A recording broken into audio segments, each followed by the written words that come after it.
chess game that you are about to see in this video is the reason why so many chess fans fall in love with our beloved game, including myself.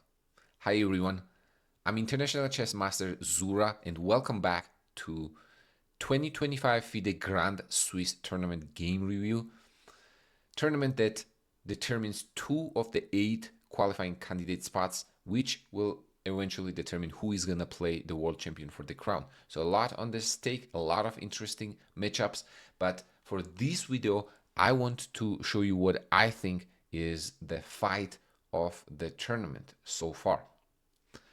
I hope you enjoy as much as I did, and do let me know what you think or if you find other games more exciting.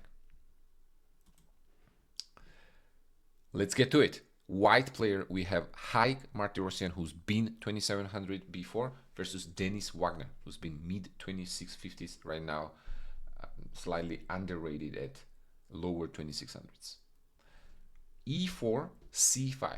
Game starts with the Sicilian. Knight F3, pawn goes to D6, and Knight C3. Haik decides to deviate from the open Sicilian here, which would be D4. Knight C3, Knight F6, and Bishop to E2. A very unusual way to play the Sicilian here, not challenging the center, not going on C4, or not even B5. Just simple bishop developing move to E2. Black plays E5, saying that if you are not gonna take the center, I will with my pawn on E5. Bishop to C4. Now, I know if you are a beginner and you're just getting started with the game, this may seem strange because you probably have heard do not move the same piece twice in the opening. Okay, and right now on the 5th move, the last 2 moves was made with the bishop from the white side. Now, does this make sense? Well, there is an exception to every rule, and this is such an exception here because black had just played E5, weakening their D5 square. That is the reason why moving the bishop second time here would be okay with bishop C4. Bishop retreats to E7, pawn to D3, the normal developing moves here, and now immediately bishop G5. This D5 outpost is going to be the key in the position. So white wants to get rid of this knight that is defending the D5. Now black refuses, moves the knight away, says that I would rather trade the dark square bishop than the knight. Bishop retreats back, knight to C6, pawn to A3 to give some retreating square to this bishop to A2. King slides to H8. I'm assuming that is to prepare here F5. Knight jumps on the outpost and we have F5. Now, what is white going to do here? Is white going to castle like what computer is suggesting here? I'm assuming he didn't like, Haik did not like maybe takes and bishop G4, I assume, which would force bishop retreating back to E2. Maybe bishop E6 here. I'm not sure here exactly. Or maybe it's not that he didn't like short castle. He really was thirsty for some blood. So goes H4. That is basically a sign I am not castling anytime soon, especially short. Okay. Denis goes F4. Let me grab some space on the king side. Be my guest. I'm going on my own here. H5. Okay, now I want to go as far as possible. Hold on, brother. H6, that pawn cannot go much farther. Now it is time for the uppercut from the other side. All right, it's not quite an uppercut actually. It's just like left, right, really. So Haik goes for B4, creating chaos on the other side of the board as well. Knight to D4. Black is trying to here play logical chess, but B takes C5, Knight takes F3, but Haik had a different ideas. Okay? He woke up and chose violence this day. Queen F3, D takes C5, pawn to G3. Now white is trying to get rid of this f pawn and open up the g5. Bishop g5, g takes f4, e takes f4, rook to b1. Why not take the pawn on f4? I'm not sure, don't ask me. I guess because of some sort of pin along the f file here. If check, maybe king f1, bishop e6. There is the only move here to survive, knight to e7. Very easy move to overlook. The point is, if you take back, then bishop takes e6, bishop d6. I'm assuming bishop f5 to block the f file. Now, if you were to take the f4, then there would be knight g6 check. If you were to take on c4, there would still be knight g6 check. So that would be the first line, but Haik maybe overlook knight e7 there, plays rook b1.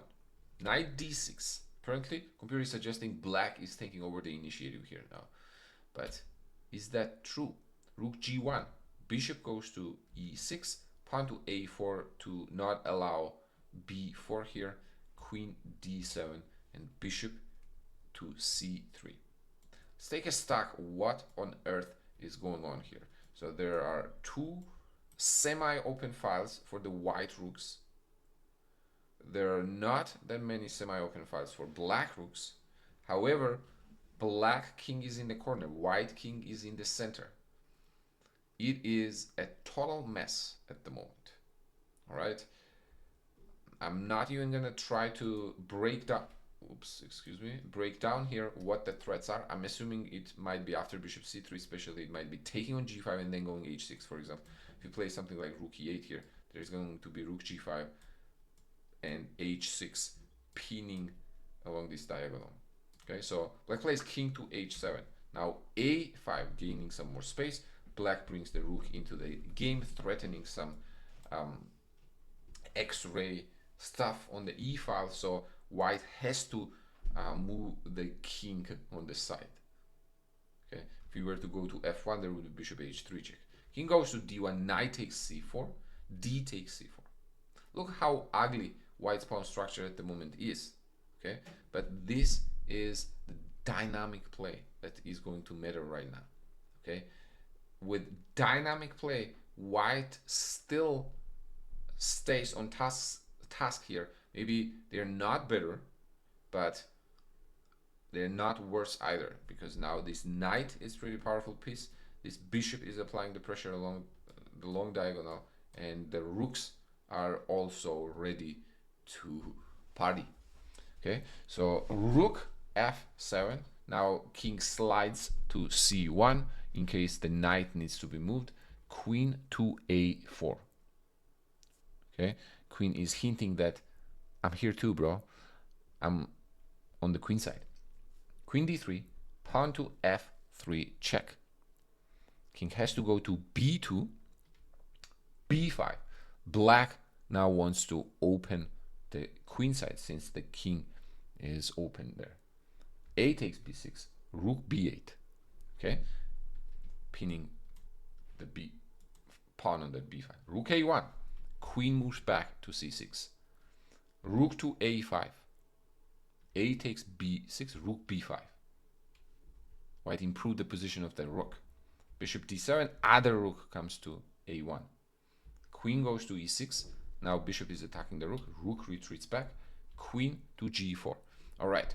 Black says that you have secured the queen side more or less. You have more of your pieces there, but you forgot about your king side. Knight takes b6, bishop e6, queen d6. Here we get now basically all the pieces hanging. Rook is under attack right now. Rook d8, queen takes c5. Queen takes white pawn on e4 here. Rook gets back into the game. Right now, white is up a pawn, but it's basically white is playing queen side here in the center. Black is playing king side in the center. Which one is going to be better? Keep in mind also black has a bishop pair. Okay, that's worth something. Queen g4. Knight goes back to d5. I'm gonna try to play next moves relatively fast because we have another 50 moves to go.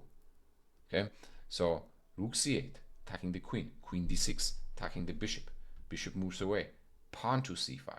Now pawn gets rolling here, queen c4, knight c5, knight b6, forking queen and the rook. Is this a blunder? Not really. Queen takes c5, black sacrifices a rook, the entire rook here, for the passer, which is the f3 pawn. Okay, for just a pawn, also threatening the c2 here to take on c2, so that has to be stopped with queen d1 and then taking the knight back. Okay, so now it's an exchange and a very important passed f3 pawn. Queen goes back to attack the rook, queen a7 to defend the rook, rook e5, rook retreats back to f8, which apparently is a mistake at the moment. Bishop e7 would be the correct move. That is a crazy move to find, bishop to e7. Okay, the point is you can't take there's bishop a3 check, but what if you don't take? What if you just, I don't know, maybe king b1? But then there is going to be, is there going to be f2 here? What's the point of the king b1? Let's see. Apparently bishop f8 to secure the king. Well, that is not a very human way to approach things. Rook moves back to f8, queen check, king goes back to g8, rook to e8. Now white missed the opportunity here. Apparently the correct move was bishop b4, kicking the rook away, then forcing or threatening rook e8. Okay, so black may have to sacrifice here, but this is still a crazy position. f2, rook f3, queen b8 check. How many type of pins are here? Bishop b4 back, queen e5 or bishop e5 check, and suddenly after king c1, white is in charge. All right, rook e8 gives back the advantage. Queen f7, rook takes f8. Now rooks get traded here. Queen c4 check, and then boys start here. Series of mess, a lot of checks, a lot of here movement, as you can see. So bishop e1, apparently f2 is a mistake.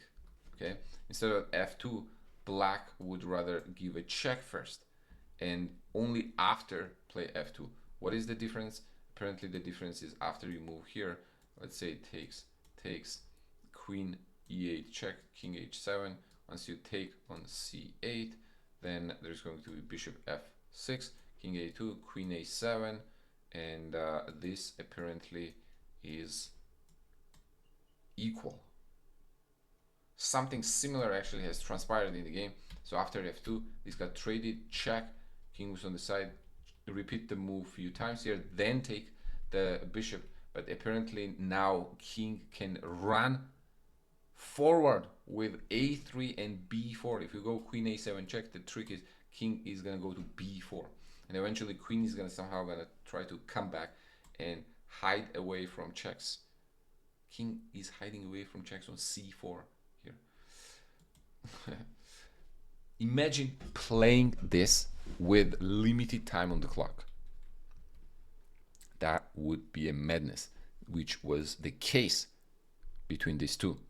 So now check, king goes forward, black says, okay, I might as well get that pawn on h5, and now we have this endgame with rook and the pawn versus, or I would say rook and pawn versus bishop and two pawns on different sides of the board with queens, which is going to make pushing the pawn a lot more difficult. So that's the reason here why a lot of shuffle is gonna get going, and eventually white will push his pawn, okay, while black is trying to give some checks. I would wonder actually why black would not try to push their pawn, but I'm assuming it's because rook and the queen is applying too much pressure on the 6th rank, so black does not have time for the pawns there. So pawn gets on the 6th rank here, then 7th rank, there's gonna be some more shuffles, some more checks, and eventually king hides from the checks on e8. Okay, so bishop has to be sacrificed, and after that bishop sacrifice, we are left with the winning rook endgame for white, excuse me, because king is gonna be able to get back on time here after actually take the pawn. King h2, king f2, and a very nice finish here. Check, rook g3, and after king h1, there's going to be rook h3 checkmate.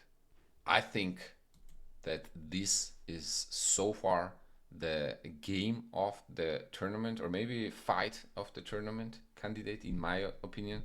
I know Erdogmus had a very fascinating, the queen sacrifice there when opponent has two queens, so that would probably also be another candidate, but considering all the creators probably already covered that game, I decided to not do so. But do let me know what do you think about this game. I had a lot of fun reviewing it myself, and I can imagine boys' adrenaline during the game. All right, do let me know if I missed any other exciting games in the tournament, and I'll see you in the next one.